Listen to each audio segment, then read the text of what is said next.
오늘도 찾아주셔서 감사합니다. 모두 좋은 일만 가득하세요. 구독과 좋아요를 부탁드려요. 도화야담 이야기 시작합니다. 옛날 어느 고을에 박태영이라는 선비가 살고 있었다. 한 고을의 지주이며 대대로 부자인 그의 부친은 첩씨를 셋이나 두어 이복 형제만 해도 7이었다. 하루같이 벌어지는 첩들의 투기로 집안이 평화로운 날이 없었다. 어릴 적부터 봐온 부친의 모습에 진저리가 난 박태영은 자신은 평생 동안 한 여인만을 흠모하며 살겠다고 호언장담하고 다녔다. 친형 박태평은 부친의 한량기질을 이어받아 숱한 여인들을 만나고 다녔다. 하룻밤 풋사랑을 즐기며 세상 부러울 것 없이 살았다. 그러던 어느 날 형의 아이를 가졌다는 여인이 집으로 찾아오고야 말았다. 집안이 난리가 나고 형은 집에서 쫓겨났다. 며칠 후 박선비는 형이 기거하고 있는 기루를 찾았다. 형은 옆에 기생을 끼고 술을 마시고 있었다. 아우님, 어서 오시게나. 형님, 대낮에 무슨 약주를 이렇게 드십니까? 둘러보시게. 꽃밭의 향기에 취한 사내가 어찌 술을 마다하겠는가. 내가 이리 외모가 출중한 데다 말솜씨까지 탁월하니 여인들이 이리 나를 좋아하지 않는가. 형님, 지금 농이 나오십니까? 어쩌자고 이리 문제를 크게 만드셨습니까? 이제는 하다하다 남의 여인까지 손대셨소. 어째 집안 망신을 형님께서 다 시킨단 말입니까? 그러니 내가 너에게 의논하고자 부른 것이 아니더냐. 무릎을 꿇고 비십시오. 그 여인과 그 여인의 남편에게도 말입니다. 앞으로는 여인을 멀리한다는 약조를 하신다면 아버님께서도 용서해 주시겠죠. 이보게 아오. 차라리 날 죽어라 하시게. 어찌 평생을 한 여인만 보고 산단 말인가. 자네 복숭아라는 과일 좋아하지. 그 달콤한 향기에 한번 반하고 한 모금 베어 물은 그 육즙에 정신이 혼미하지 않던가. 그 맛을 한번 보고 외면한다면 어찌 사내라 하겠는가. 박선비는 이런 상황에도 변함없는 형님의 말을 듣고 할 말을 잃었다. 그로부터 한 달 뒤 아우 박선비는 하인 일성만 데리고 과거를 보러 길을 떠났다. 나도 곧 따라갈 것이니 한양에서 보세나. 과거에 관심도 없는 형님은 무슨 일로 한양에 가시려고 합니까? 한양에는 절세미인이 다 모여있다 하지 않는가? 내 꼭 두 눈으로 확인을 해봐야 하겠네. 형님, 그 여인 문제부터 해결하시지요. 사실 박선비의 형은 그 여인의 우락부락한 서방에게 쫓겨 한양으로 도망가는 것이었다. 길을 떠나던 박선비는 어두워진 산속을 헤매다가 뭔가에 걸려 언덕 아래로 굴러 정신을 잃었다. 뒤따라오던 하인 일석은 박선비를 찾아 헤맸지만 어두워서 도저히 찾지를 못했다. 시간이 지나고 아침이 되어서야 박선비는 겨우 정신을 차렸다. 일어서려고 하자 발목이 욱신거려 그대로 바닥에 주저앉았다. 주위를 둘러보니 사람 한 명 살 것 같지 않은 곳이었다. 돌무더기가 늘려있고 돌무더기 위에는 썩은 나무 막대기가 하나씩 있었다. 옷자락을 뜯어 발목을 감싸 묶었다. 옆을 보니 나무 막대기가 보였다. 손으로 잡으려는 순간 누군가 소리를 질렀다. 깜짝 놀라 돌아보는데 무엇인가가 선비의 팔을 물고 달아났다. 그 순간 한 여인이 뛰어오더니 선비의 옷을 급하게 찢고 팔에 입술을 대는 것이었다. 이게 무슨 짓이냐? 처음 보는 사내의 몸에 입술을 대다니. 세상에 이런 법이 어딨느냐? 옆에 뱀이 있으니 조심하시오라고 내가 소리 지르지 않았소. 죽기 싫거든 꼼짝 말고 가만히 좀 있으시오. 이 자국은 뱀에 물린 자국이란 말이오. 독을 빨아내지 않으면 한 시간 안에 죽을 수도 있소. 근데 어쩌다 뱀산에 혼자 있는 것이오? 선비의 사연을 들은 옥부는 응급조치를 한 뒤 박선비를 부축하여 집으로 데려갔다. 박선비가 옥분의 집에서 며칠을 머무는 동안 오가는 사람이 한 명도 안 보여 물었다. 내 며칠 동안 지냈지만 지나가는 사람이 한 명도 보이지 않는구나. 여기서 혼자 사는 것이냐? 어릴 적엔 마을 사람들도 꽤 살았고 저도 부모님과 함께 살았지요. 산을 일구어 농사도 짓고 나무도 내다 팔고 하며 넉넉하진 않았어도 행복하게 살았었는데 어느 날 갑자기 우리가 살던 곳이 고관대작의 사냥터가 되어버리는 바람에 사람들은 먹고 살기 위해 이 마을을 하나둘씩 떠났지요. 남은 몇은 사냥터에서 몰래 나무를 하다 그만 사고로 목숨을 잃었고 부모님도 그때 돌아가셨소. 며칠 전에 갔던 곳이 마을 무덤이랍니다. 부모님 무덤도 거기 있지요. 박선비는 어린 여인 혼자 이 깊은 산속에서 홀로 살아왔다는 것이 믿기지 않았다. 며칠 후 박선비는 이제 몸도 나았고 내일쯤 과거를 보러 한양으로 다시 길을 떠나야겠다고 마음을 먹었다. 그때 옥분이 지게를 지고 오는 것을 지켜보더니 은혜의 일부라도 갚고 싶은 마음의 여인도 지는 것을 사내인 나도 하겠다 싶어 옥분을 따라 산으로 향했다. 박선비는 옥분을 도와 한참을 나무를 주워다가 지게에 올리며 말했다. 이것은 나도 할 수 있으니 내게 맡겨보거라. 박선비의 호기로운 목소리에 옥분이 빙긋 웃으며 말했다. 보기보다 쉬운 일이 아니오. 괜히 객기 부리다 큰일 나는 수가 있어. 박선비가 비탈길에서 지게를 메고 앞으로 일어서려다 그만 중심을 잃고 지게와 함께 꼬꾸라졌다. 그 모습이 어찌나 우스운지 옥분이 한참을 깔깔대며 웃었다. 결국 박선비는 나무작대기를 지팡이 삼고 옥분이를 따라 천천히 산을 내려왔다. 산속의 밤은 금방 찾아왔다. 오늘 밤만 자면 떠난다고 생각하니 그새 정이 든 탓인지 영 잠이 오지 않았다. 옥분이가 옆에 있는 것처럼 생각이 나니 그냥 누워있을 수가 없었다. 박선비는 옥분의 방 밖에서 헛기침을 했다. 대답이 없자 방문을 살짝 열어보았다. 이 밤중에 어딜 간 걸까? 걱정이 된 박선비는 집 밖을 살폈다. 어디선가 찰방찰방거리는 물소리가 들려왔다. 집 앞 개울가에 다다랐을 때 옥분이 물장구를 치며 놀고 있었다. 순간 자신도 모르게 나무 뒤로 재빨리 숨었다. 그 순간 나무가지를 밟아 바스락 소리가 났다. 눈 둘 곳을 몰라 허둥대는 박선비의 손을 옥분이 끌어당겼다. 괜찮으니 들어오시오. 혼자보단 둘이 좋지 않소. 얼떨결에 끌려가던 선비는 발을 잘못 디뎌 물속에 빠졌다. 빠진 선비가 허둥대자 옥분이 깔깔깔 웃었다. 그 모습이 얼마나 사랑스러운지 자신도 모르게 옥분을 와락 껴안았다. 박선비는 옥분의 젖은 옷을 하나씩 벗겨주었다. 물에 흠뻑 젖은 박선비의 살결이 옥분의 살결을 스치자 옥분이 부끄러운 듯 홍조를 띄었다. 다음날 아침 박선비는 과거 시험을 보기 위해 한양으로 떠나려 했지만 도저히 발길이 떨어지지 않아 옥분의 곁에서 며칠 더 머물기로 했다. 낮에는 생전 처음 곡괭이질도 해보고 개울가에서 가재도 잡아보고 저녁이 되면 밤새 꼭 안고 연인의 사랑을 받으니 한양으로 발길이 떨어지질 않았다. 보름이 순식간에 가버리고 과거 시험일이 며칠 안으로 다가왔다. 옥분아, 이제부터 나는 평생 너를 흠모하며 너만 생각하고 살 것이다. 과거에 급제해서 꼭 너를 데리러 오마. 서방님을 믿어요. 하지만 증표를 남겨주세요. 박선비는 성주신 앞에 물 한 그릇을 떠놓고 절을 하고 홀례를 올렸다. 품속에 있던 쌍가락지 한 개를 꺼내어 옥분이 손에 끼워주었다. 그로부터 일주일 후 박선비는 장원급제를 하였다. 훤칠한 외모와 명석한 두뇌를 가졌다는 소문이나 영의정 대감이 사위로 점찍었다. 그리하여 영의정 대감의 영예인 채원낭자와 혼인하고 대릴사위로 들어가게 되었다. 신혼 첫날 밤 박선비는 마음이 불편하여 술만 계속 마시고 있었다. 부인에게 꼭 해야 될 말이 있어. 죽을 각오로 내 사정을 이야기하려 하오. 나에게는 물 한 사발 떠놓고 성주신 앞에서 절을 올리고 혼인한 처가 있어. 과거 시험을 본 후에 꼭 데리러 가기로 약속을 했어. 하지만 엄명으로 내려진 홀레니 어찌 거절할 수 있었겠소. 가만히 듣고 있던 채원이 말했다. 계속 술만 드시니 무슨 일이 있겠다 짐작했지요. 이 혼인을 하기 전에 저에게 왜 미리 말씀을 하지 않으셨습니까? 이 나라의 실세이신 영의정 대감의 말씀을 어찌 거절한단 말입니까? 서방님이 먼저 힘든 사실을 제게 털어놓으셨으니 저도 숨기지 않겠습니다. 저에게도 맘에 정인이 있은 지 오래입니다. 아버님의 뜻을 어기지 못하여 억지 혼인을 한 것이지요. 그 여인을 다시 볼 묘안이 제게 있으니 맡겨주십시오. 대신 제 약조도 들어주셔야 합니다. 알겠소. 어떤 일이라도 반드시 약조하겠소. 다음날 채원은 옥분을 찾아갔다.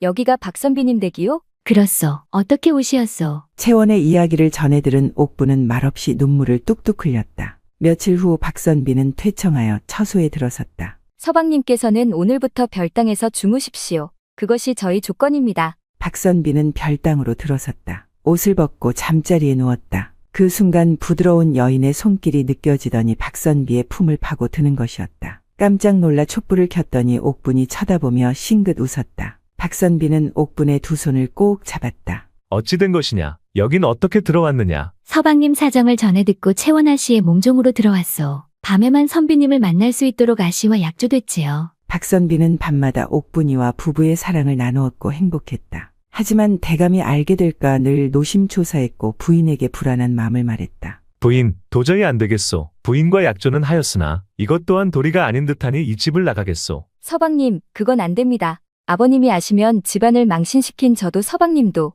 무사치 못할 것이니 함구하시고 참으셔야 합니다. 그러던 어느 날 영의정 대감이 낮에 집에 들렀다가 옥분이를 발견하고 물었다. 저 아이는 처음 보는데 어디서 일하느냐? 예, 대감마님. 채원아 씨께서 얼마 전에 몸종으로 들이나입니다. 새로 들어온 저 아이를 봐야겠으니 오늘 밤 내 침소에 들게 하거라. 그날 저녁 옥분은 만석을 따라 대감의 처소에 들었다. 옥분이 방을 열고 들어가자 대감이 촛불 아래서 술을 마시고 있었다. 오늘은 내가 내 침소에 들거라. 옥분은 놀라 무릎을 꿇고 사정했다. 대감마님, 저에게는 지아비가 있습니다. 제발 이 분부를 거둬주십시오. 감히 내 말을 거역하는 것이냐? 대감마님, 저는 채원아 씨의 몸종입니다. 아 씨의 얼굴을 어찌 봅니까요? 상관없느니라. 사람을 새로 들이면 되니 내가 걱정할 필요 없다. 이리 오너라. 문대감은 옥분을 강제로 껴안았다. 옥분이가 발버둥치자 대감이 따귀를 때렸다. 옥분은 피하지 못하고 그대로 맞고 넘어졌다. 옥분의 머리 뒤로 피가 보였다. 대감은 놀라서 잠시 멈칫하였고 얼마간의 시간이 흘렀다. 잠시 후 그 집 종놈 만석이가 멍석을 둘러매고 집을 빠져나갔다. 인적드문 호숫가에 다다르자 멍석을 내려놓았다. 멍석이 조금 풀리자 그 안에서 발이 잠시 삐져나왔다. 살짝 발이 움직이는가 싶더니 멈췄다. 잠시 후 돌이 달린 채 멍석이 호수 아래로 잠겼다. 잠시 후 박선비는 별당에 들어갔다. 하지만 옥분이가 보이지 않았다. 그때 부인이 나타났다. 큰일 났습니다. 박선비는 가슴이 덜컥 내려앉았다. 무슨 일이요? 옥분이에게 무슨 일이라도 생겼어. 바깥채로 드시지요. 박선비와 채원이 도착하자 문대감이 소리를 질렀다. 감히 내 집에서 내 물건을 훔쳐 도망가다니. 그간 큰 계집을 당장 잡아오너라. 아버님, 옥분이가 그럴 나이가 아닙니다. 한 번 더 찾아보시는 것이 어떨는지요. 내 방에서 물건을 훔쳐 몰래 나가는 것을 만석이가 다 보았느니라. 이것을 보아라. 그 계집이 나간후 떨어져 있던 것이니라. 분명 지아비가 있다 하였으니 두년놈이 작당을 하여 도둑질을 한 후에 도망을 친 것이 틀림없으렸다. 박선비는 문대감이 보여준 물건을 바라보고 깜짝 놀랐다. 그것은 분명히 정표로 분이에게 준 옷가락지였다. 그 둘을 당장 잡아오너라. 한편 그날 오전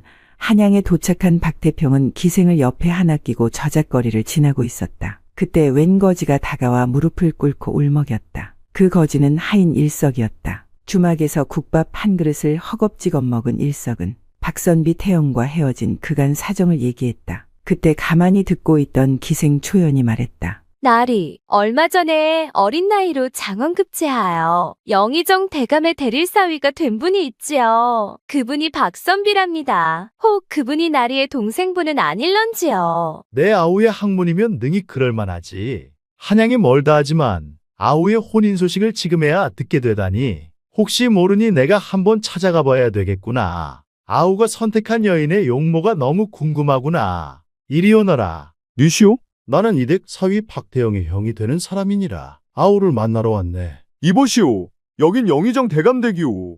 아무나 들어올 수 없는 곳이니 썩 물러가시오. 마당쇠가 갑자기 빗자루를 집어들더니 때리려 달려들었다. 박태평은 일석과 그 자리를 피했다. 박태평은 저녁이 되자 몰래 뒷담을 들여다보았다. 여차하면 몰래 들어갈 작정이었다. 그때였다. 어떤 방에서 쿵하는 소리가 나더니 잠시 후에 하인 하나가 들어가더니 멍석을 짊어지고 나왔다. 박태평과 일석은 그 하인이 뒷문으로 나가는 것을 보고 뒤따라갔다. 그 아이는 호숫가에 도착하자 멍석을 내려놓았다. 그때 살짝 풀어진 멍석 사이로 사람의 발이 보였다. 박태평은 너무 놀라 비명을 지를 뻔했다. 잠시 후 호숫가에 던져진 멍석은 물속으로 가라앉았다. 사람이 사라진 후 박태평이 재빨리 건져 올려 멍석을 풀었다. 다행히 의식이 있었다. 다음 날 아침 옥분이와 도망간 사내놈을 잡아오라는 명을 받고 길을 나서던 박선비는 옷가락지를 소매에서 꺼내보다 슬픔이 밀려왔다.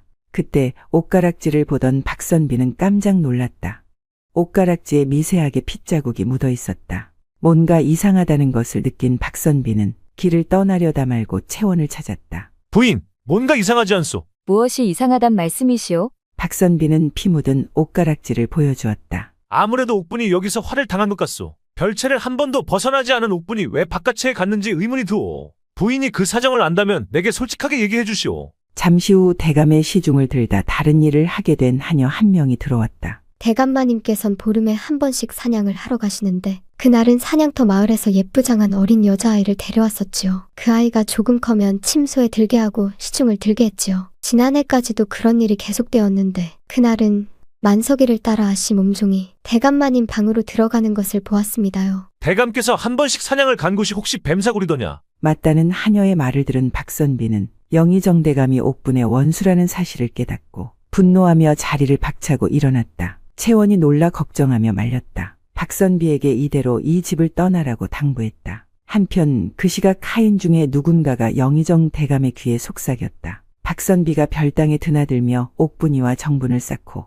채원아 씨를 조롱하였다며 고자질하였다. 이제서야 그 사실을 알게 된 대감은 박선비를 잡아오라 명령했다. 박선비가 주막에 들러 요기를 하고 있을 때 수상쩍은 사람 셋이 근처에 앉았다. 박선비가 눈치를 채고 나가려 하자 칼을 꺼내 들고 달려들었고 박선비는 피해 도망을 쳤다. 팔에 상처를 입고 도망치던 선비의 팔을 누군가 잡아당겼다. 얼굴을 보고 깜짝 놀랐다. 아니 형님, 여긴 웬일이시오? 쉿, 조용히 하게. 몰래 빠져나온 박선비는 산속 초가집으로 들어갔다. 머리를 다친 여인이 누워 있었는데 얼굴을 살펴보니 옥분이었다. 그간 사정을 전해들은 박선비는 복수를 다짐했고 형도 기꺼이 돕기로 했다. 며칠 후 영의정 대감은 몽양루에서 술을 마셨다. 여러 대신들이 대감의 생신을 축하하기 위해 모였다. 초연과 기생들이 들어오더니 영의정 대감 옆에 앉아 시중을 들었다. 분위기가 무르익자 초연이 술을 입에 머금고 대감에게 한 잔 올렸다. 초연의 입술은 세상에서 가장 먹음직스런 술과 안주였으니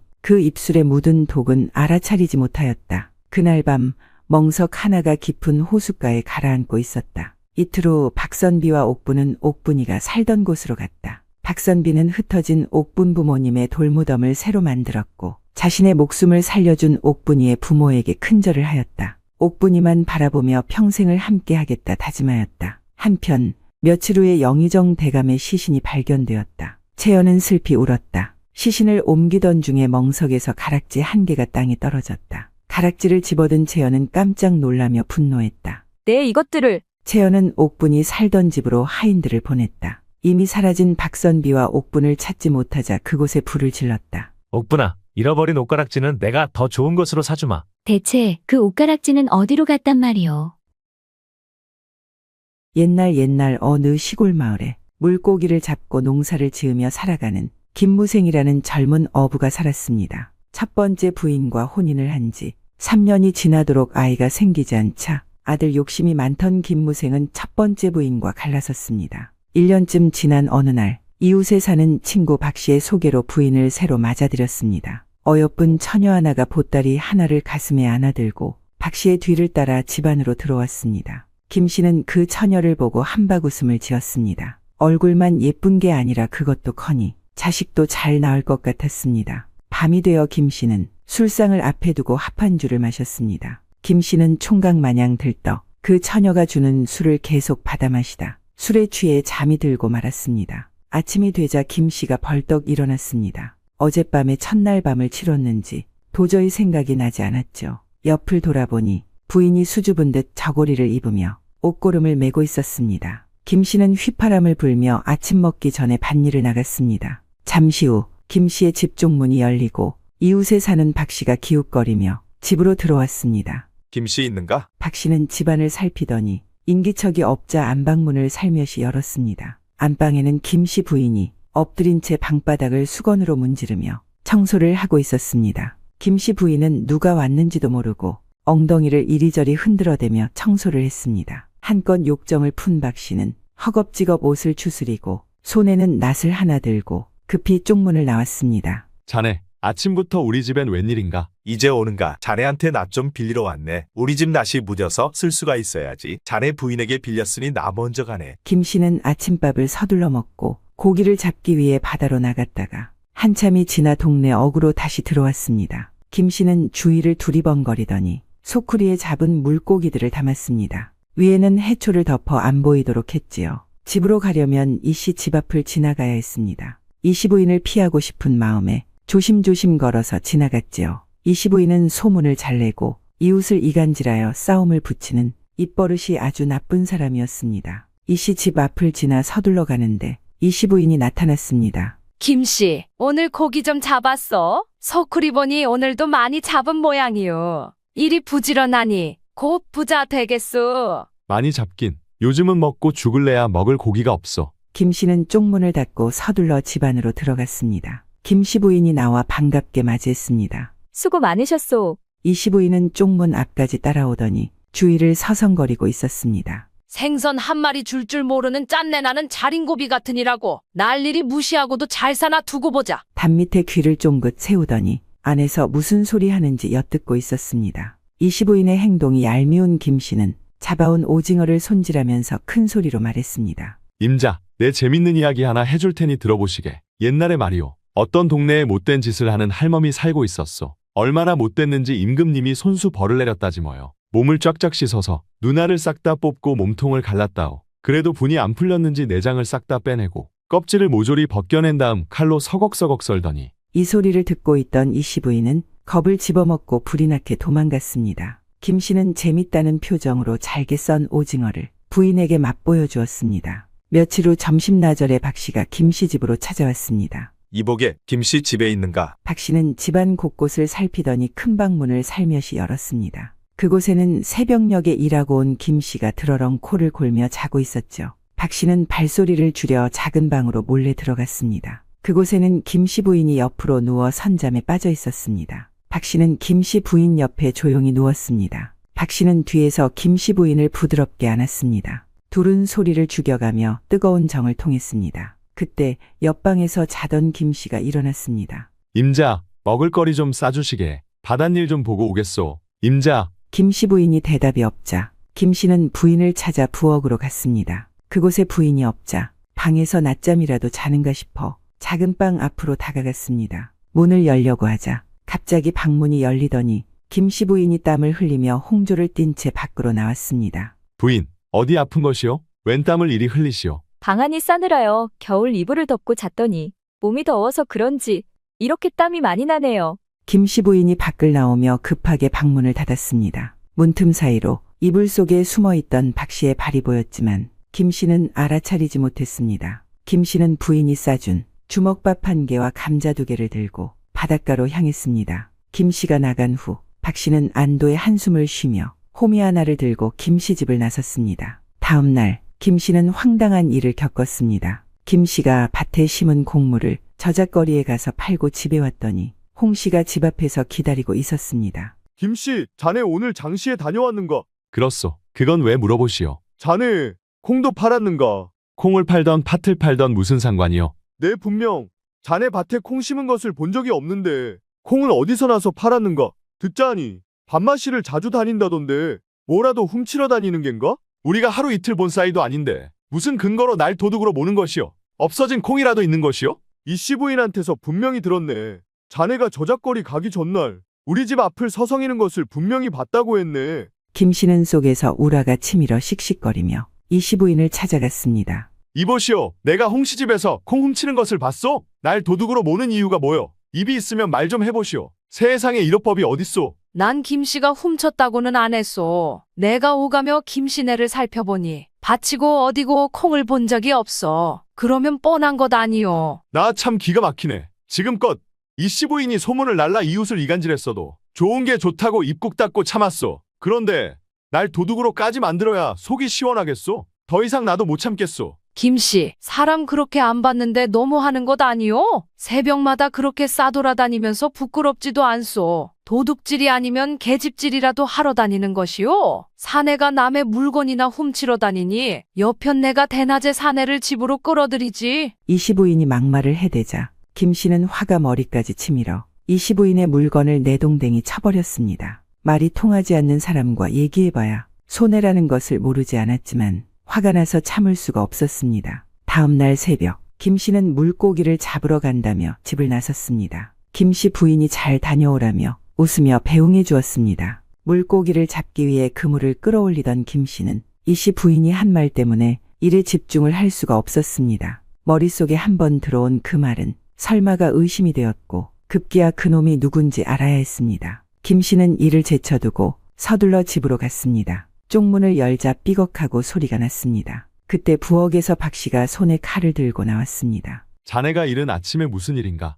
자네 왔는가? 자네가 있는 줄 알고 왔더니 일하러 갔다더군. 식칼 좀 빌리러 왔네. 김 씨는 급하게 나가는 박 씨의 등 뒤에 지푸라기가 붙어 있는 것을 무심코 바라보았습니다. 잠시 후 김 씨 부인이 얼굴이 홍당무가 되어 부엌 밖으로 나왔습니다. 임자, 어디 아픈 게요? 요즘 자주 얼굴이 붉은 게 걱정돼요. 아침 끼니 만드느라 불기운에 얼굴이 붉어져 그런 것이지요. 별일 아니니 걱정 마시오. 김 씨는 부인과 마주 앉아 아침을 먹었습니다. 부인을 쳐다보다 부인의 옷이 뭔가 이상하다는 것을 느꼈습니다. 치맛자락이 구겨져 있는 것도 이상하고 옷에 티끌 같은 것이 여기저기 묻어 있는 것이 마치 바닥을 뒹군 모습 같아 보였습니다. 대체 어떤 놈이길래 내 집안에까지 들어와 내 마누라를 탐하는 것인가? 그 강큰 놈은 대체 누구일까? 김 씨는 하루 종일 일이 손에 잡히지 않았습니다. 다음 날 새벽에 일하러 가는 것처럼 집을 나왔다가 몰래 집안에 숨었습니다. 시간이 조금 지나자 누군가 쪽문을 열고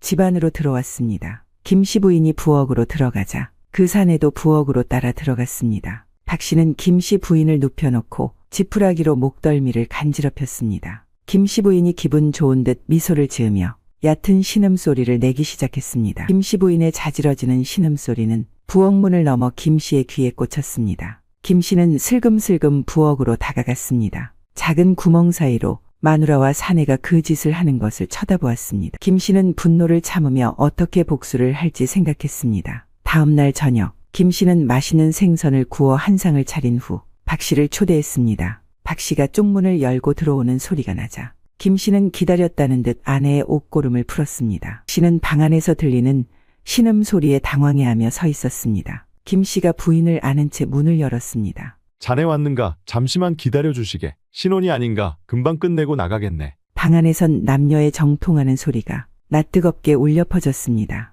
박 씨는 김 씨가 자기를 농락한다는 생각에 더 이상 참지 못하고 처마 밑에 놓여있던 낫을 들고 김 씨에게 달려들었습니다. 그 순간 놀란 순녀가 박 씨를 말리려고 앞을 막아섰습니다. 박 씨가 화를 주체하지 못하고 무심코 휘두른 낫에 순녀가 맞아 피를 흘리며 쓰러졌습니다. 놀란 김 씨는 급하게 그 자리를 피했습니다. 그때 급하게 달아나는 김 씨의 다리에 촛대가 부딪혀 바닥에 쓰러졌고 초가집에 조금씩 불이 붙기 시작했습니다. 박 씨는 죽은 순녀를 가슴에 안고 정신없이 오열했습니다. 평소 버릇처럼 그 상황을 숨어서 엿듣고 있던 이 씨 부인은 김 씨가 뛰쳐나오자 얼른 숨었습니다. 일주일 후 그 소문은 인근 마을까지 퍼졌습니다. 글쎄, 박 씨가 김 씨 아내와 정을 통하다가 김 씨한테 들키자 김 씨가 홧김에 집에 불을 지르고 도망쳤다네. 김 씨 부인은 그럼 누가 죽인 거요? 김 씨가 범인이지. 홧김에 아내를 죽이고 불까지 지르다니. 내가 그럴 줄 알았지. 그럼 박 씨는 어디로 사라진 거요?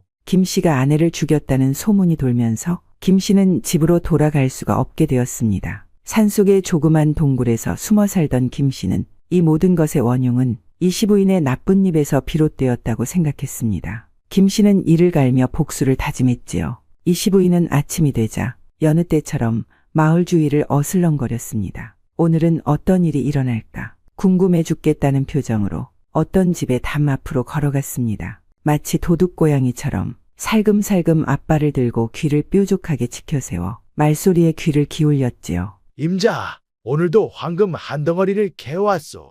정말 이 반짝거리는 빛이 영락없는 황금 덩어리로군요. 쉿, 조용히 하시오. 이 황금 덩어리가 있는 곳을 다른 사람이 절대 알면 안 되니 목소리를 낮추시오. 부인에게만 살짝 알려주겠소. 담벼락에서 듣고 있던 이 씨 부인은 귀가 솔깃하여 바짝부터 듣고 있었습니다. 이 씨 부인은 이게 웬 횡재냐라고 생각하며 헐레벌떡 집으로 돌아갔습니다. 김 씨는 이 모습을 담벼락 너머로 쳐다보고 있었습니다. 다음 날 일찍 이 씨 부인은 아들 하나를 데리고 김 씨가 말한 금광을 찾아 나섰습니다. 산을 하루 동안 헤매다 김 씨가 말한 위치에 도착하여 동굴을 발견했죠. 기쁜 나머지 이 씨 아들이 동굴 안을 확인도 하지 않고 뛰어 들어갔습니다. 갑자기 사람이 뛰어 들어오자 잠자던 호랑이 새끼 2마리가 벌떡 일어나 경계를 했습니다. 놀란 이 씨 아들은 겁에 질려 급하게 다시 밖으로 뛰어나갔습니다. 동굴 밖에서 갑작스러운 아들의 비명소리를 들은 이 씨 부인은 그만 기절하고 말았습니다. 동굴 입구에서 어미 호랑이가 아들의 목덜미를 물고 있는 것을 보았던 것입니다. 마을에는 호랑이에게 물려 죽은 이 씨 부인과 아들에게로 시끌했습니다. 한편 김무생은 김 씨 부부에게 고맙다는 인사를 하고 길을 떠났습니다. 잘 가거라. 큰아버지가 도움이 못 되어 미안하구나. 김무생은 이름과 나이를 바꾸고 새 인생을 살기 위해 고향을 떠났습니다. 박 씨와 김 씨 부인을 죽였다는 오명은 몇 주 후에 밝혀졌습니다. 박 씨의 시신이 발견되었고 시신의 가슴에 난 상처로 보아 김 씨 부인을 죽이고 자결한 것으로 사건이 마무리되었습니다. 옛날에 마음씨 착한 노총각 용석이라는 어부가 살았습니다. 정직하고 욕심이 없어 그날 먹거리만 잡았습니다. 여러 날 지켜보던 이웃이 한심하다는 듯이 놀려댔습니다. 아이고, 고작 고기 2마리밖에 못 잡았는가. 어부가 고기를 이리 못 잡아서야 입에 풀칠도 못하고 살겠네 그려. 그러다 굶어 죽기 딱이구먼. 누가 자네에게 시집을 오겠는가 한심하네 그려. 형님 나는 괜찮소. 딸린 입도 없고 나 하나밖에 없으니 더 잡아서 뭐라오. 용석은 말은 그리했지만 나 같은 놈에게 누가 시집 오겠어라고 생각했습니다. 그러던 어느 날 집 밖에서 인기척이 느껴져 문을 열고 내다보았습니다. 웬 여인이 다친 다리로 힘겹게 걸어오다 기운이 다했는지 갑자기 혼절해버렸습니다. 한나절 전 소영과 소영의 아버지 백사는 전날 비가 많이 내려 축축하게 젖은 산길을 걷고 있었습니다. 갑자기 산 꼭대기에서 밀려 내려온 흙과 돌더미에 같이 길을 걷던 아버지가 피하지 못하고 돌에 깔렸습니다. 딸 소영이 아무리 발버둥쳐도 아버지를 구할 수가 없었습니다. 때마침 길을 가던 최진사 일행이 그 광경을 보고 달려왔습니다. 이보시오. 제발 도와주시오. 아버지만 살려주신다면 이 은혜는 평생 잊지 않고 갚으면서 살겠소. 최진사가 보아하니 행색이 초라하고 재산도 없어 보였습니다. 네, 얼른 가서 사람을 불러올 테니 조금만 참으시오. 최진사는 말뿐인 인사를 하고 하인 몇 명과 산길을 내려갔습니다. 이보시오.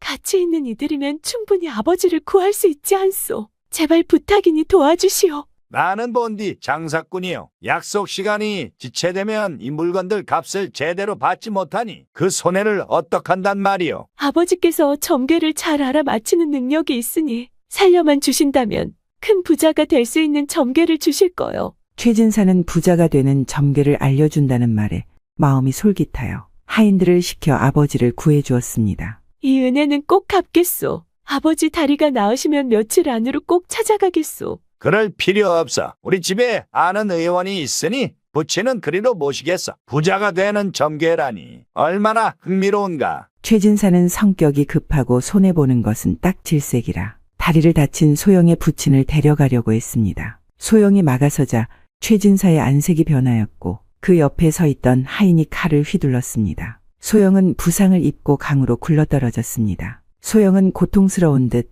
신음소리를 내며 이부자리에서 벌떡 일어났습니다. 소영은 어렴풋이 용석의 뒷모습이 아버지인 줄 알고 용석을 덥석 안았습니다. 아버지! 용석은 여인이 갑자기 앉자 당황스럽고 부끄러운 마음에 얼굴이 달아올랐습니다. 곧바로 아버지가 아님을 알아챈 여인은 흐느껴 울기 시작했습니다. 괜찮소. 이런 상황에서 낭자께서 낯선 사내를 아는 것은 흠이 아니오. 그러니 신경 쓰지 마시오.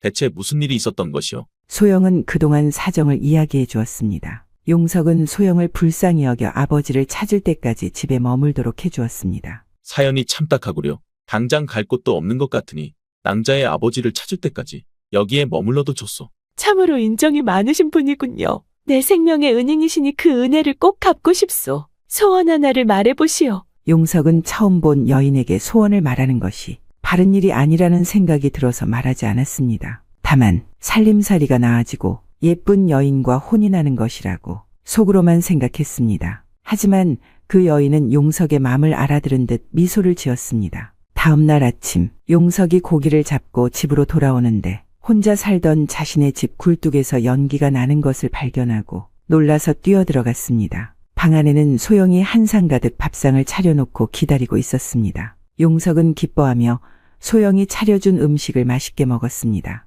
낭자, 모처럼 맛있는 음식을 잘 먹었소. 하지만 낭자의 몸이 아직 성치 않으니 내일부터는 이런 일을 하지 마시오. 전 괜찮으니 걱정 마십시오. 이 집에 머무는 동안 조금이라도 도움이 되고 싶어서 그러는 것이니 괴념치 마십시오. 그 이후로 용석은 힘이 넘쳐났습니다. 고기를 잡아도 만선이요. 하는 일마다 다 잘 되었습니다. 그뿐만이 아니었습니다. 소영의 바느질 솜씨가 놀라워 일거리가 끊이질 않았고 비싼 값에 파니 금방 부자가 되었습니다. 소영이 온 후로 집안이 편히 용석은 그동안 숨겨두었던 자신의 마음을 소영에게 말했습니다. 소영 낭자, 처음 본 순간부터 마음에 두었었소. 나와 혼인해 주시오. 소영이 다가와 말했습니다. 저도 좋습니다. 한 가지만 저와 약조해 주십시오. 보름이 되면 돌아가신 어머니를 기리며 기도를 올리니 그 시간만 방해하지 말아 주십시오. 좋소. 한 달에 한 번뿐이니 어렵지도 않소. 그 약조를 꼭 지키겠소. 용석은 이웃들을 초대하여 혼례를 올렸습니다. 혼례가 끝난 뒤 이웃들도 각자 집으로 가고 신방에는 용석과 소연만이 남았습니다. 함께 술을 나눠 마신 뒤 용석은 떨리는 손으로 소영의 옷고름을 풀었습니다. 용석은 밤이 이리도 짧다는 것을 처음으로 느꼈습니다. 아침나절 심부름 갔던 칠석이가 돌아와 흥분된 어조로 최진사에게 말했습니다. 마님, 이웃마을에 갔다가 이상한 소문을 듣고 왔습니다요. 무슨 일로 아침부터 호들갑이다냐? 마님, 그 마을에 하루에 딱 2마리밖에 못 잡는 용석이라는 어부가 있었는데 갑자기 얼마 전에 큰 부자가 되었답니다요. 어제는 예쁜 색시까지 얻어 장가도 들었답니다.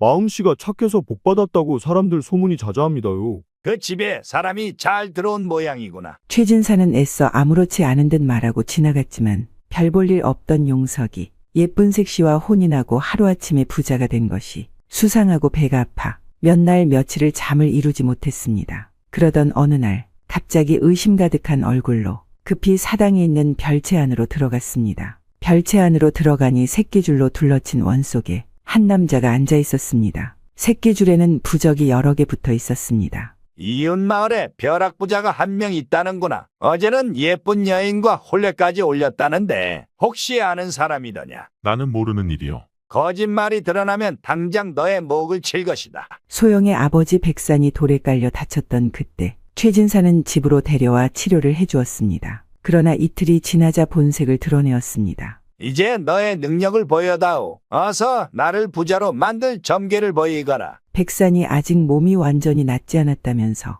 능력을 발휘할 시간이 필요하다고 하자 최진사의 안색이 바뀌더니 별채에 가둬버렸습니다. 내 놈이 거짓으로 나를 능멸한 것이렸다. 사흘 안에 그 점괘를 내놓지 않으면 너를 죽여버릴 것이다. 그날 밤 백산은 구렁이로 변했습니다. 안개가 자욱하게 깔리더니 그 속에서 많은 무리의 사람들이 나왔습니다. 다음 날 방문 앞에 금괴가 가득 놓인 것을 본 최진사는 입이 한방만해졌습니다. 최진사는 하룻밤 사이에 그 많은 재물을 만든 것을 보더니 놀라워하며 더 큰 욕심을 내었습니다. 최진사는 백산에게 더 많은 재물을 요구했습니다. 그날 밤 최진사는 백산이 어떻게 능력을 펼치는지 알아보려고 몰래 안을 엿보았습니다. 안개가 자욱이 깔리더니 구렁이 한 마리가 또아리를 틀고 있는 것이 눈에 들어왔습니다. 최진사는 너무 놀라 엉덩방아를 찍고 넘어졌습니다. 잠시 후 종놈 칠석은 급하게 스님 한 분을 모셔왔습니다. 나으리께서는 참으로 큰 복을 타고나신 분이시군요. 이 영물은 천년 묵은 구렁이입니다. 집안에 들어오면 큰 복을 가져다 주지요. 하지만 그 반대로 이 구렁이가 나가면서 집안을 저주를 하면 반드시 해가 돌아오니 액마기를 꼭 가셔야 합니다. 내 복덩이를 순순히 내줄 순 없지. 평생 이 집안을 못 나가도록 액마기 부적을 당장 써주게. 최진사는 그 복이 절대 나가지 못하도록 스님이 써준 부적을 빙둘러 붙여놓았습니다. 어느 날 소영의 얼굴에 근심이 보여 용석이 물었습니다. 부인, 무슨 근심이라도 있어? 닷새 후면 어머니 제사를 올려야 하는데 아버지 생사도 모르니 어찌할 바를 모르겠습니다. 내가 그동안 무심했소 부인. 내가 나서서 꼭 아버님을 찾아드리겠소. 혹시 그 사건 때 말이요. 아버님을 도와준 자에 대해 알만한 단서라도 있어. 그 사람 이름이 최진사라 하였지요. 얼굴에 큰 점이 있었던 게 기억납니다. 용석이 무릎을 탁 치며 얼굴에 큰 점이 있는 최진사라 불리는 사람이 이웃 마을에 살고 있다고 말했습니다. 그날 밤 소영은 용석이 알려준 최진사의 집을 아무도 모르게 찾아갔습니다. 아버지, 저 왔어요. 제가 꼭 구해드릴 테니 조금만 참으세요. 이곳은 위험하니 어서 여길 떠나거라. 너까지 잡히게 둘 수 없다. 어서 빨리 떠나거라. 100일 후면 너는 신선이 될 테니 다시는 여길 오지 말거라. 아버지를 두고 혼자만 신선이 될 수 없어요. 방법을 꼭 찾을게요. 이 부적은 인간의 손으로만 뗄 수 있다. 그러려면 너의 비밀을 밝혀야 하니 그 또한 목숨을 내놓아야 가능한 일이 아니더냐. 어떤 인간이 그것을 받아들이겠느냐. 그때 저만치서 사람의 발자국 소리들이 들려왔습니다. 소영은 급하게 구렁이로 변해 담을 넘다가 그만 가시에 찔려 허물이 찢겨나갔습니다. 다음 날 아침 하인 하나가 빗자루질을 하다 이상한 것을 발견하고 최진사에게 알렸습니다. 최진사는 담벼락 앞에 서서 그것을 보았습니다. 분명 그것은 구렁이의 허물이었습니다. 최진사는 묘한 미소를 지으며 말했습니다. 이게 웬 횡재냐? 나에게 이런 운이 2번이나 오다니. 다음 날 구렁이의 흔적을 쫓던 하인이 최진사에게 말했습니다. 마님, 찾았습니다요. 마님께서 말씀하신 대로 용석이란 놈의 집 근처에서 구렁이의 허물을 발견했습니다요. 내 짐작대로 그곳에 또아리를 들고 있는 것이 확실하구나. 그럼 그렇지. 그놈이 무슨 재주로 그 많은 재물을 모아 부자가 됐겠느냐? 방법을 가리지 말고 그 구렁이를 내게 가져오너라. 그것만 성공하면 너에게 초가집 하나를 내려줄 것이다. 다음 날 아침 일찍 칠석은 일당들을 데리고 용석의 집 밖에서 감시를 했습니다. 용석의 아내가 혼자 있기만을 기다렸지만 좀처럼 기회가 오지 않았습니다. 칠석은 일행과 보부상으로 변장해 그 집으로 갔습니다. 이보시오. 행상 가던 길에 산적들을 만나 돈도 잃고 물건도 잃어 목숨만 간신히 구했소. 주먹밥 하나만 얻어먹게 해주시오. 어서 들어오시오. 괜찮으니 여기서 하룻밤 편히 쉬다 가시오. 마음씨 착한 용석은 칠석 일행에게 방을 내주고 밥을 차려주었습니다. 하지만 산적들에게 당했다던 그들의 행색이 너무 깨끗함을 이상하게 느낀 소영은 그날 밤 용석을 다른 곳에 자게 했습니다. 밤이 되자 칠석 일행은 용석의 방에 몰래 침입하였습니다. 칠석은 칼을 꺼내어 자고 있던 용석을 향해 깊숙이 찔러 넣었습니다. 이상한 것을 눈치챈 칠석이 이불을 걷어내자 아무도 없었습니다. 칠석 일행은 밖에서 사람들의 소리가 나자 그 길로 도망쳤습니다. 아내 소영의 기지로 살아난 용석은 소영에게 더 애틋한 마음이 생겼습니다. 최진사는 용석을 죽이려던 몇 번의 기회가 달아나자 직접 나서기로 했습니다. 용석은 아침나절 시끄러운 소리에 눈을 떴습니다. 니시오. 아침나절부터 무슨 일이시오?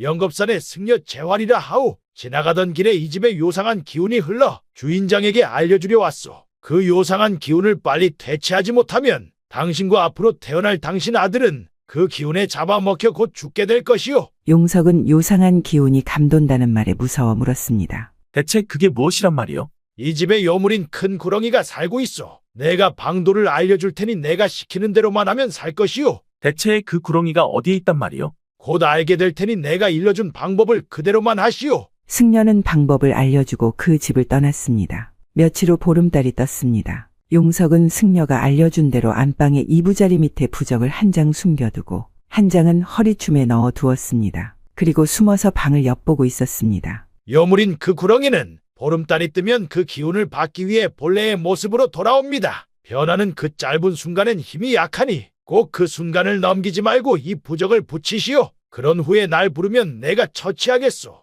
용석은 승려의 말을 떠올리며 보름달이 환하게 뜰 때만을 기다리다 깜빡 잠이 들었습니다. 꿈속에서 부인이 자던 방에 불이 나 타 죽는 것이었습니다. 부인을 구하기 위해 방으로 달려들어갔더니 커다란 구렁이가 눈을 부라리며 달려들었습니다. 용석은 깜짝 놀라 잠에서 깨어났습니다. 그때 부인이 방 안으로 들어갔습니다. 용석은 꿈이 생각나서 부인을 데리고 나오려고 급하게 그 방 안으로 뛰어들어갔습니다. 그 순간 아내가 구렁이로 변하는 모습을 보고 말았습니다. 용석은 차마 구렁이로 변한 아내에게 승려가 준 부적을 붙이지 못하였습니다. 그때 아내의 모습으로 변한 구렁이는 눈물을 흘리며 말했습니다. 서방님을 속여서 죄송합니다. 저의 본 모습을 보시고도 어찌 저를 죽이지 않으시는지요. 그동안 부인의 덕으로 이렇게 편안하게 살아오지 않았소. 부부의 인연을 맺고 잘 살았는데 어찌 부인을 죽인단 말이오. 은혜를 갚고자 며칠 묵은 것이 이렇게 인연이 되어 부부의 연을 맺었지요. 그러다 아버지를 구하려는 마음에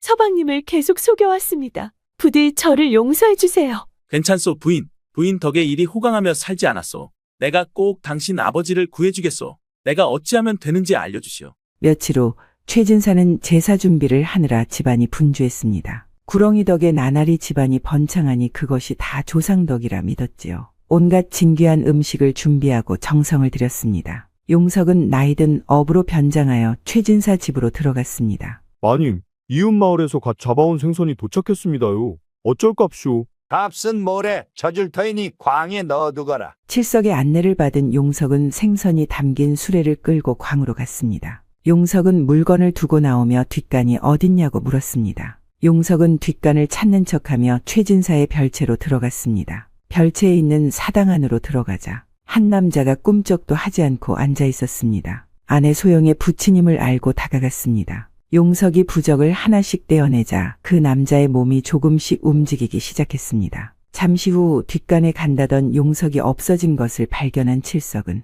최진사에게 알리고 별채로 뛰어들었습니다. 멈추거라 이놈. 당장 이놈의 목을 치거라. 용석은 죽더라도 부인과의 약속을 꼭 지켜야 한다는 일념으로 마지막 하나 남은 부적을 떼어내었습니다. 그때 칠석이 무섭게 칼을 내리쳤습니다. 부적에서 풀려난 구렁이는 최진사와 칠석 일행을 한 입에 삼켜버렸습니다. 그리고는 천둥번개가 치더니 구렁이는 흔적도 없이 사라졌습니다. 때마침 달려온 부인이 용석을 안으며 눈물을 흘렸습니다. 약속을 지키셨군요, 서방님. 시간이 흘러 어느덧 100일이 지났고 천년 수행을 마친 구렁이가 신선이 되는 날이 되었습니다. 용석은 부인을 보내야 한다는 생각에 가슴이 저려왔습니다. 보름달이 뜨자 구렁골에 천둥과 번개가 쳤고 소영과 백천은 하늘로 승천하였습니다. 한 달 후 용석은 매일 소영을 그리워하며 문 밖을 내다보았습니다. 금방이라도 아내가 집 안으로 들어올 것만 같았습니다. 소영이 처음 집 안으로 들어오던 그날을 떠올리며 대문을 쳐다보는데 그때 문이 열리더니 아내 소영이 들어왔습니다. 100년 더 살다 신선이 되어도 괜찮지요? 용석은 맨발로 뛰쳐나가 소영을 안았습니다. 어머님, 다녀오겠습니다. 그래, 잘 다녀오너라. 일찍 지아비를 잃었으니 얼마나 애틋하겠느냐. 가서 우리 아들 만나거든 못다한 이야기 많이 하려무나. 혼인한 지 한 달 만에 청상 과부가 된 채령은 지아비의 위패가 있는 보령사로 향했습니다. 마을을 벗어나 한참 후에 보령사 초입길에 도착한 채령은 더 이상 가마가 산길을 갈 수 없자 몸종을 데리고 걸어서 산을 올랐습니다. 산길을 오르다 산새가 지저귀고 물 흐르는 소리에 이끌린 채령은 그곳을 향해 걸었습니다. 계곡 옆 큰 나무 위에서 암수가 정답게 머리를 부비고 있었습니다. 한낱 미물도 저렇듯 정답게 사랑을 나누는데 내 신세가 더 처량하게 느껴지는구나. 이제 그만 가자꾸나. 채령이 쓸쓸히 고개를 돌리는데 웬 무례배가 몸종의 목에 칼을 들이대고 서 있었습니다. 무슨 짓이냐? 얼른 그 아이를 풀어주거라. 나는 이 나라 영의정이신 김대충 대감의 맏며느리인 채령이다. 목숨이 아깝거든. 어서 물러나거라. 무례배는 채령의 말이 우습다는 듯 단칼에 몸종을 죽이고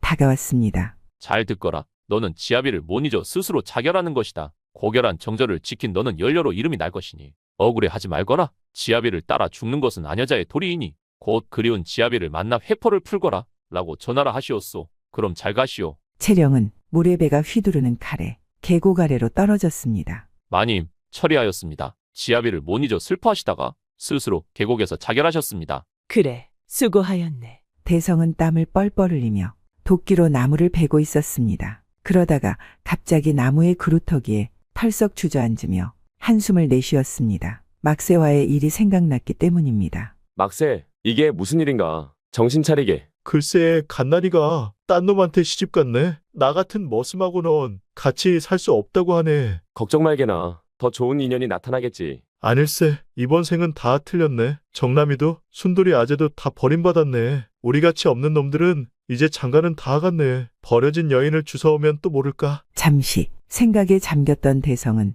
나무를 한 짐 가득 짊어지고 산길을 내려갔습니다. 그런데 어디선가 사람 소리가 들렸습니다. 대성은 지게를 내려놓고 서둘러 그곳으로 갔습니다. 어떤 여인이 계곡 물속에서 길게 뻗은 나뭇가지를 붙들고 허우적거리고 있었습니다. 이보시오. 괜찮으시오? 제발 나 좀 도와주시오. 어쩌다 그리 되었소? 무례배를 만나 도망치다 계곡에 빠졌소. 살려준다면 내 무엇이든 이 은혜를 갚겠소. 도와주려던 그때 대성의 머릿속에 막새가 한 마리 떠올랐습니다. 우리같이 없는 놈들은 이제 장가는 다 갔네. 버려진 여인을 주워오면 또 모를까. 그럼 나랑 혼인해 주시오. 그러면 구해주겠소. 채령은 곧 물에 빠져 죽을 것만 같아 무섭고 두려워 살고 보자는 생각에 허투루 약조를 했습니다. 날 살려준다면 그대와 혼인을 하겠소. 채령의 말이 끝나자마자 대성은 계곡 물속으로 뛰어들었습니다. 잠시 후 물속에서 구한 채령을 안고 물 밖으로 나왔습니다. 채령은 대성의 얼굴을 마주보다 갑자기 얼굴이 불글에 달아올랐습니다. 대성의 가슴 근육이 그대로 돋보이니 부끄러워 고개를 돌렸습니다. 대성도 고개를 돌린 채 말했습니다. 당신을 구했으니 그 약조는 잊지 마시오. 알겠소. 내 사정이 있어 그러니 보름 후에 그대를 찾아가겠소. 대성은 집에 와서 툇마루에 털썩 누웠습니다. 낮에 보았던 그 여인의 모습이 눈에서 떠나지 않았습니다. 보름이 지나기만을 기다렸습니다. 하지만 보름이 지나도 그 여인은 대성을 찾아오지 않았습니다. 그 여인이 어디에 사는지 물어보지 못한 것이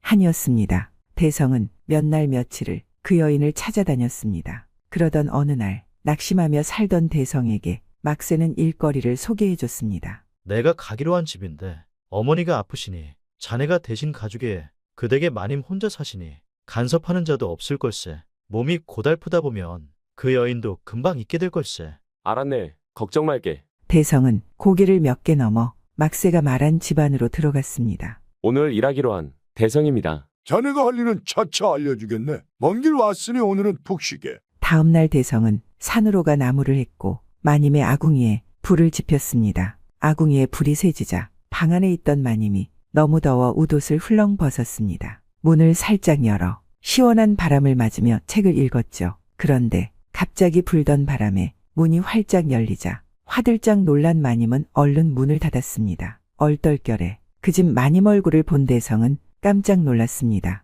자신과 혼인하기로 약조했던 바로 그 여인이었습니다. 반갑고 화난 마음에 뛰어들어가려다 멈췄습니다. 머슴이 마님방에 함부로 들어갈 수는 없는 일이었습니다. 대성은 밤이 되기만을 기다렸습니다. 모두 잠든 사이 대성은 몰래 마님의 처소로 들어갔습니다. 인기척 소리에 깜짝 놀란 마님이 일어났죠. 밖에 아무도 없느냐? 채령이 소리를 지르자 대성이 채령의 입을 막았습니다. 어깨가 떡 벌어진 사내의 가슴이 채령의 가슴에 닿자 채령이 놀라 대성의 손을 뿌리쳤습니다. 너는 누구냐? 원하는 것이 무엇이더냐? 나는 대성이라 하오. 몇 달 전 계곡에서 한 여인을 구해주고 혼인을 약조받았소. 그런데 그 여인이 도망을 쳤다오. 그것이 내가 여기 있는 이유요. 채령은 그제서야 그때 했던 약조가 떠올랐습니다. 내가 한 약조인이 지켜야겠지요. 하지만 양반과 머슴이 혼인하는 것을 어찌 세상에 밝힐 수 있겠소. 그때는 급하여 허투루 약조한 것이니 내 미안하게 되었소. 한번 약조한 것은 미룰 수 없소. 계속 약조를 지키지 않으니 별 수 없지요. 그 계곡에 다시 빠뜨릴 수밖에요. 채령은 당황하여 대성에게 며칠 후 혼인을 하겠다고 약조했습니다. 그리고 한 가지 조건이 붙었습니다. 그것은 낮에는 머슴, 밤에만 서방님이 되는 것이었습니다. 며칠 후 밤이 되자 대성은 채령의 방으로 들어갔습니다. 채령 앞에 놓인 합한주를 나눠 마시고 대성은 채령을 안았습니다. 침이 되자 대성은 싱글벙글 웃으며 즐겁게 일했습니다. 저잣거리에 다녀와야 하니 딸 하나 서거라. 상단 행수를 만나 일을 마무리하고 올 터이니 쇠돌아범은 기다리지 말게. 대성은 채령을 따라 나섰습니다. 채령이 상단의 행수를 만나는 동안 대성은 어느 방으로 안내되었습니다. 이보시오. 마님께서 여기서 기다리라 하셨소. 시간이 걸릴 테니 밥이나 먹고 기다리시오.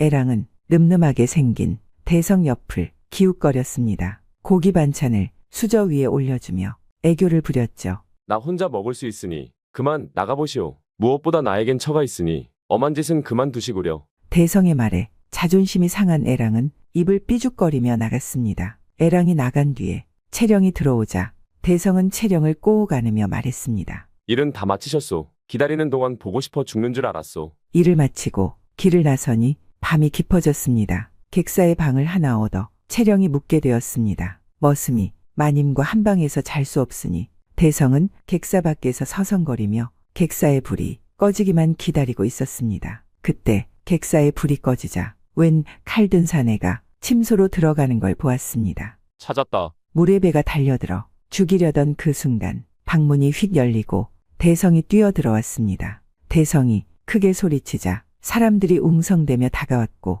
물의 배는 급하게 달아났습니다. 무어라. 그년이 도망을 쳤단 말이냐. 지아비를 잡아먹은 죄를 목숨으로 갚을 기회를 주었건만 참으로 목숨이 끈질긴 년이로구나. 게다가 반상의 법도를 어기고 종놈과 놀아나다니 우리 집안의 명예를 짓밟고도 살성 싶으냐. 다음번에도 실패하면 내 놈의 목이 먼저 달아날 줄 알거라. 예, 마님. 채령은 이전에 계곡에서 대성의 도움으로 살아난 뒤에 혼인 전부터 집안에서 알고 지내던 상단 행수에게 도움을 청하였었습니다. 채령의 사정을 들은 행수는 거처할 집을 알아봐 주었고 채령은 그때부터 이름을 숨기고 살았었습니다. 그러다가 며칠 전 대성과 채령이 저잣거리를 거닐 때 영의정 안방마님의 몸좀인 끝순이가 채령을 알아보고 안방마님에게 알리자 물의 배를 붙인 것이었습니다. 이대로는 위험하니 얼마 동안이라도 숨어 지내자고 대성은 채령에게 말하고는 자기가 살던 마을로 채령을 데려갔습니다. 신분을 속이고 소박한 옷으로 갈아입은 채령은 이후로 대성과 같이 살게 되었습니다. 대성이 색시를 데려왔다는 소문이 퍼지자 동네 사내들이 모두가 부러워했습니다. 대성은 낮이나 밤이나 색시와 함께 있으니 꿈만 같았습니다. 하지만 그 마을에는 여색을 심히 밝히는 김진사라는 고약한 인물이 살고 있었습니다. 어느 날 그 김진사가 대성과 함께 길을 가던 채령의 얼굴을 본 뒤 채령을 자기 여인으로 만들고 싶어 안달이 났습니다. 꾀를 낸 김진사는 사람을 보내어 대성에게 일을 부탁했습니다. 대성은 마음이 내키지 않았지만 마을 유지인 김진사의 말을 무시할 처지도 못 되었죠. 이보게, 자네가 좋은 나무를 알아보는 눈을 지녔다던데 맞는가? 그렇소. 나무라면 내가 전문가요. 이런 값은 후하게 쳐줄 테니 500년 된 오동나무를 구해주게. 진짜인지만 확인해주면 되네. 대성은 그날 밤 길을 떠났습니다. 백리를 가야 했습니다. 밤이 깊어지고 채령의 방에 불이 꺼졌습니다. 몰래 숨어 들어온 김진사는 말없이 뒤에서 채령을 안았습니다. 사내의 손길이 파고들자 채령은 자신도 모르게 몸을 꼬았죠. 어쩐 일이시오. 길을 가다 내가 생각나서 그냥 돌아온 것이오. 김진사는 말없이 채령을 덮쳤습니다. 내려보며 말했습니다. 어땠느냐? 너도 즐거웠느냐? 좋은 밤을 함께 나눴으니 넌 이제 내 것이니라. 남의 여인을 겁탈하고도 죄 없다 생각하시는 게요. 죄라 하였느냐? 재밌는 이야기를 들려줌세. 너름판에 빚진 무례배 한 놈이 그러더군. 어느 대감댁 맏며느리가 머슴과 도망을 쳤는데 그들을 찾고 있다더군. 세상이 알게 되면 둘 다 무사하지 못하겠지. 다행히 그 일은 나밖에 모르니 얼마나 다행인가? 채령은 한마디도 하지 못한 채 눈물만 흘렸습니다. 며칠 후 김진사는 대성을 불러 술을 대접했습니다. 고맙네. 자네 덕에 아주 좋은 것을 얻었네. 내 욕심나는 것을 얻었으니 다 자네 덕일세. 나리, 오동나무가 그리도 귀한 것이었습니까? 오동나무라 귀하고 말고 임금님께 검은고를 만들어 진상하였더니 어주를 내리셨다네. 자, 한잔하게나. 대성은 김진사의 친절에 넙죽절하고 술을 받아 먹었습니다. 다음 주에 진상할 진상품도 자네의 안목이 필요하니 도와주게. 며칠 후 대성은 진상품인 산삼을 구하기 위해 집을 나섰습니다. 이보게, 그 소문 들었는가? 무슨 소문 말이요? 김진사가 내일 또 첩을 드린다는군. 첩을 셋이나 거느리고도 그것이 부족하다니 사내 중에 사내 아닌가? 우리끼리 아는 말이지만 천하의 잡놈일세. 임자 있는 여인도 마음에 들면 무슨 수를 써서라도 차지하는 인간이니 자네들도 혹시 모르니 밤에는 절대 집을 비우지 말게나. 허허, 우리 마누라는 곰 한 마리가 들어 누운 듯하니 걱정 없네. 신만이들은 한바탕 웃으며 산을 탔습니다. 대성도 같이 웃으며 산을 타다 문득 채령이 떠올랐습니다. 김진사가 채령을 보던 눈빛이 뭔가 깨름직했습니다. 밤새 산을 타고 집에 도착한 대성은 방문을 열었지만 채령이 보이지 않았습니다. 그때 막새가 뛰어오면서 말했습니다. 이보게 큰일 났네. 오늘 김진사가 첩으로 드리는 여인이 자네 부인이라네. 대성은 김진사 댁으로 달려갔지만 종놈들이 나와 흠씬 두들겨 패고 쫓아냈습니다. 대성은 아내를 빼앗기고 분하여 길 위에 앉아 신세한탄만 했습니다. 한편 채령을 쫓던 무례배는 채령이 김진사 댁 첩으로 들어간다는 소식을 듣고 몰래 숨어들었습니다. 김진사는 신방에 불을 껐습니다. 내가 원하는 대로 여인을 맘대로 가지는 재미라니. 세상에 어떤 왕이 부럽겠는가. 김진사는 채령의 품속으로 파고들었습니다. 그때 문이 열리더니 무례배가 들어왔습니다. 무례배가 김진사의 목에 칼을 대자 김진사는 벌벌 떨며 살려달라고 애원했습니다. 그때 무례배가 든 칼을 채령이 들더니 김진사를 한 칼에 베어버렸습니다. 채령은 무례배와 같은 옷으로 갈아입고 함께 그곳을 벗어났습니다. 마을을 벗어나 산 위에 다다르니 상단행수가 기다리고 있었습니다. 상단행수는 노름 빚을 대신 갚아주고 그 무례배를 포섭하여 채령을 구하러 온 것이었습니다. 언덕을 내려가던 채령은 대성이 사는 방향을 바라보았습니다. 아씨, 이대로 떠나셔도 괜찮으시겠습니까? 어차피 오래 못 갈 사랑이었네. 채령은 그 말을 남기고 쓸쓸히 길을 떠났습니다. 오늘 이야기는 여기까지입니다. 도화야담 끝까지 시청해 주셔서 감사합니다.